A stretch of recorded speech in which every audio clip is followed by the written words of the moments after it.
প্রিয় দর্শক, Walton smart fridge presents TVS ইনসাইটে আপনাদের সবাইকে স্বাগত জানাচ্ছি। আমি সাজ্জাদুর রহমান।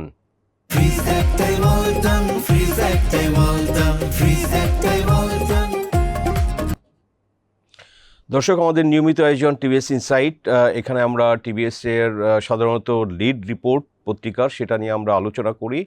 আজকের লিড রিপোর্ট হচ্ছে মেট্রো রেল লাইন 1 যেটা, তো সেটার প্রস্তাবিত খরচ যেটা আমরা দেখলাম রিপোর্টে, যে অরিজিনাল যে প্রস্তাবটা ছিল তার থেকে এটা 130% বৃদ্ধি পেয়ে 1,20,000 কোটি টাকার উপরে দাঁড়িয়েছে।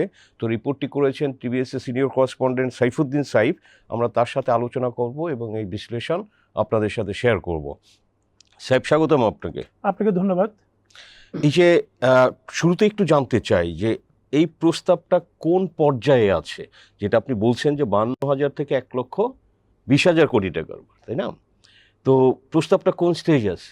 প্রস্তাবটা হচ্ছে আপনার প্ল্যানিং কমিশনে পাঠানো হয়েছে। প্ল্যানিং কমিশন তো আপনি জানেন, আপনার যে কোনো আপনার ব্যয় প্রস্তাব মানে প্রকল্প অনুমোদন সব হচ্ছে এই মিনিস্ট্রিতে করা হয়। তা আপনি বলতে পারেন এটা চূড়ান্ত পর্যায়ে প্ল্যানিং কমিশনে যেহেতু আসছে, কারণ প্ল্যানিং কমিশন আসার আগে এটা মিনিস্ট্রি ঘুরে আসছে, সড়ক পরিবহন ও মহাসড়ক বিভাগ হয়ে তারপর এখানে আসছে।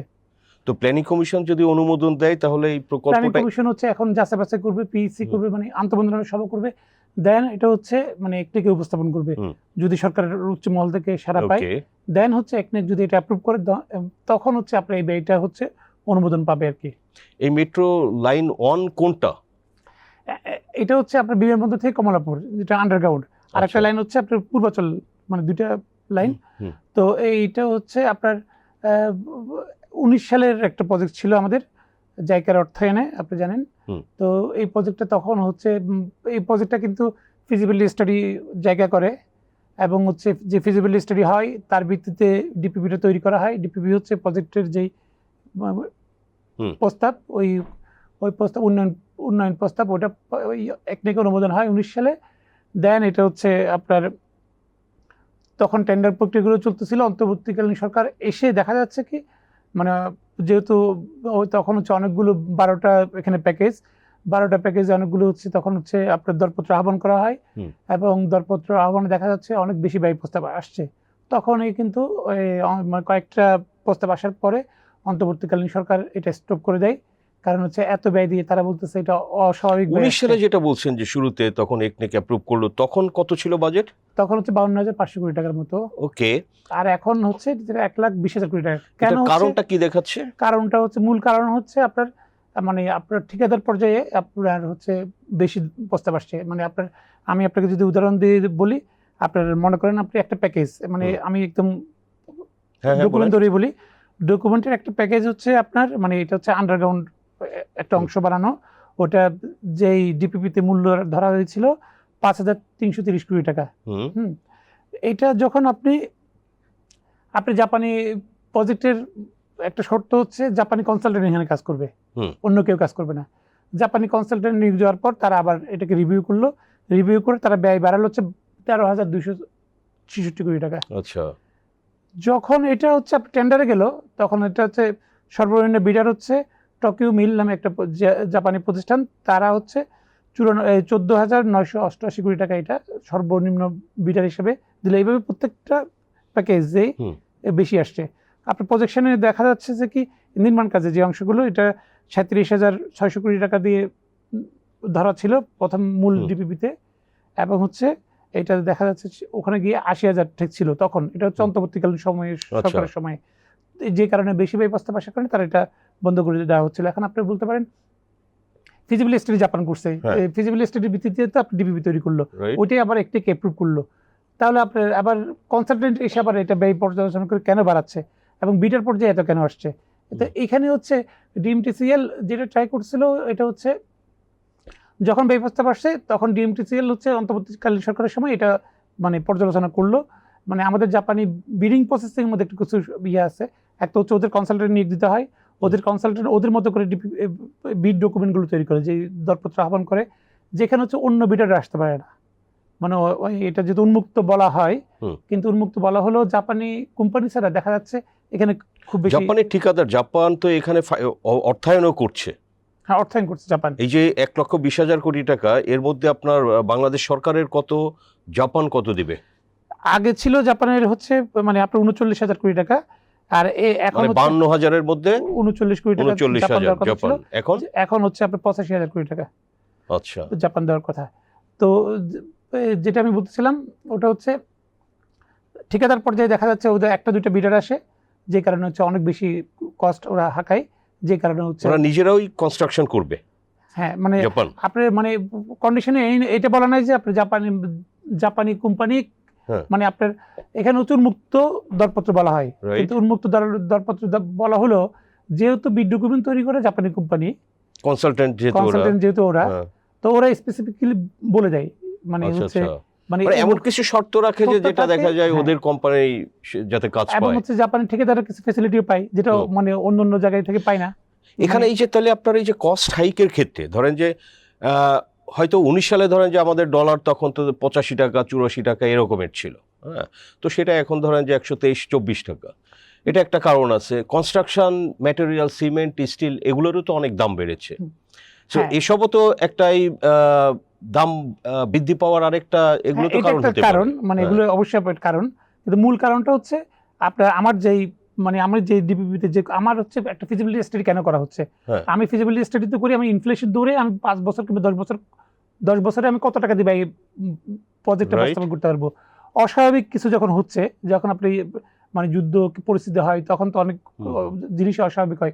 ওই জিনিসগুলোর কারণে প্রজেক্ট রিসেন্টলি অনেক প্রজেক্ট রিভাইজ হচ্ছে কিংবা সংশোধন হচ্ছে, কিন্তু মানে এই প্রজেক্টেও ওই উপাদানগুলো আছে। বাট এখানে মূল কারণ হচ্ছে আপনি যে ডিপিপি করলেন ফিজিবিলিটি স্টাডি করার মাধ্যমে, ওই ডিপিপি অনুযায়ী আপনি মানে বিটে মানে দরপত্র মূল্য পাচ্ছেন না, যে কারণে তো আপনাকে সংশোধন করতে হচ্ছে।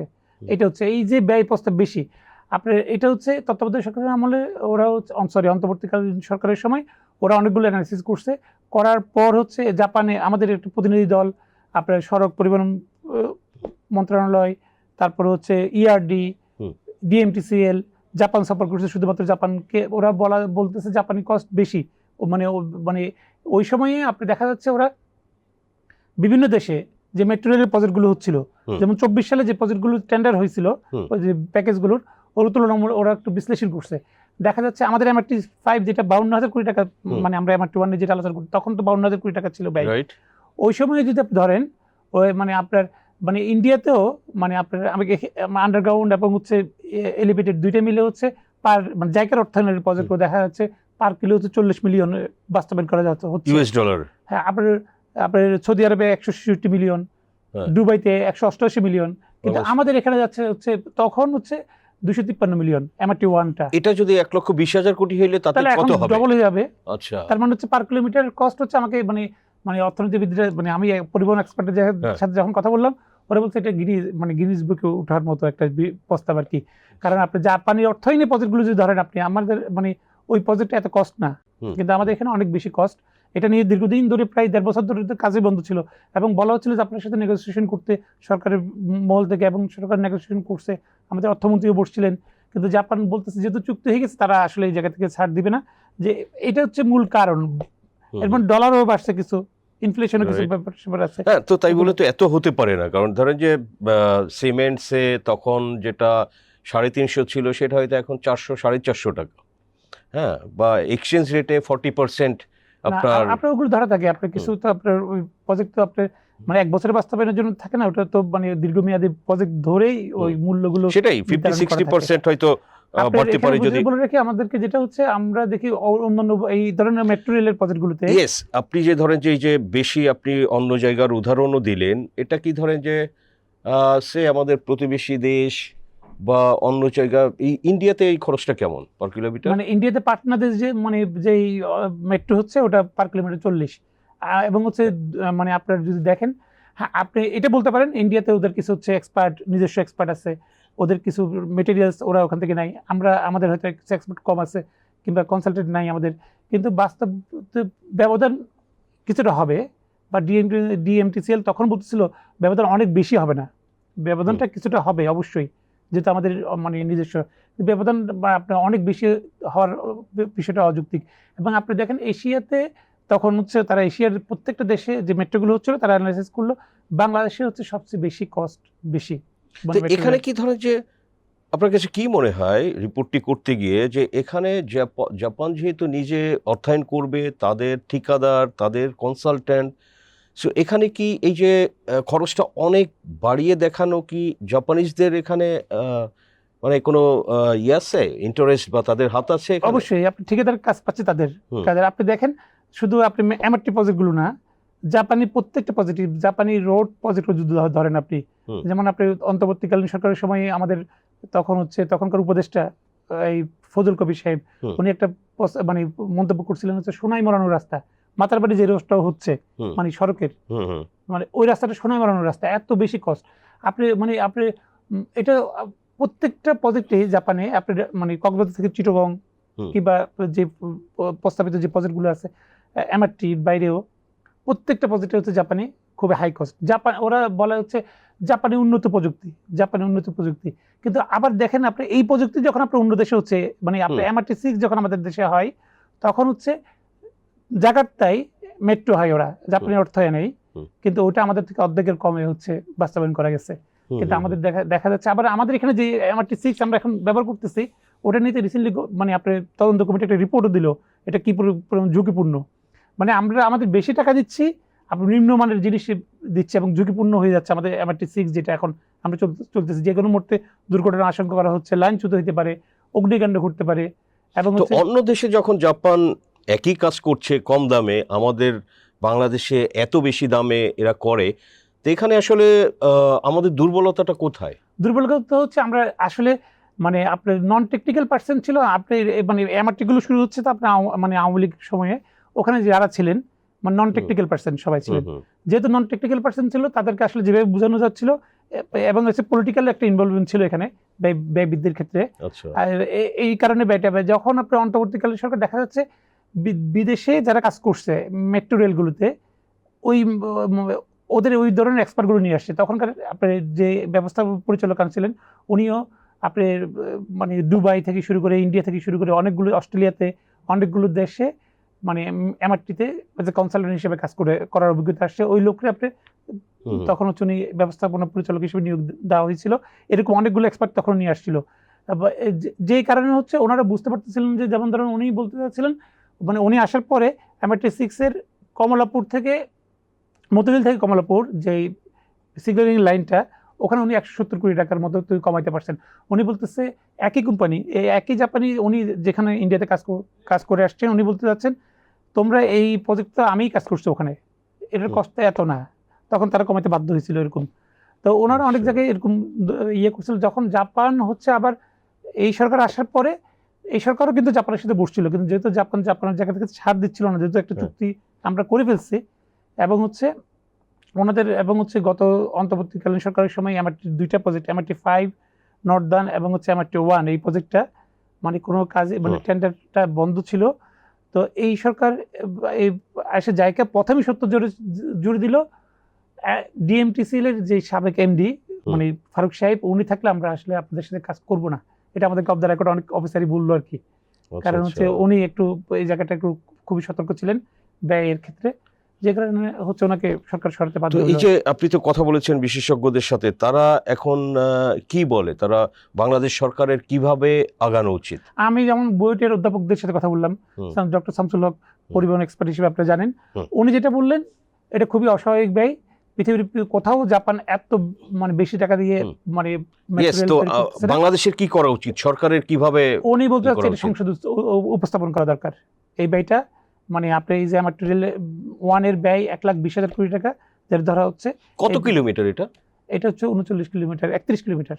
আচ্ছা, তো এটা হচ্ছে আপনাকে অবশ্যই মানে সংসদে উপস্থাপন করা, যেটা লোনের টাকা আমরা লোন করে বাস্তবায়ন করছি, এই লোনটা আবার জনগণই আমাদের বহন করতে হবে, যে কারণে এটা অবশ্যই সংসদে আলোচনা হওয়া উচিত উনি মনে করেন এটা। রাইট। সাইফ, আপনাকে অসংখ্য ধন্যবাদ ইনসাইটে সময় দেওয়ার জন্য। আপনাকে ধন্যবাদ। দর্শক, আমরা আলোচনা করলাম MRT লাইন 1 এটার যে প্রস্তাবিত খরচ সেটা নিয়ে। সেটা আসলে যেটা আগের প্রস্তাব ছিল তার থেকে ডাবলেরও বেশি।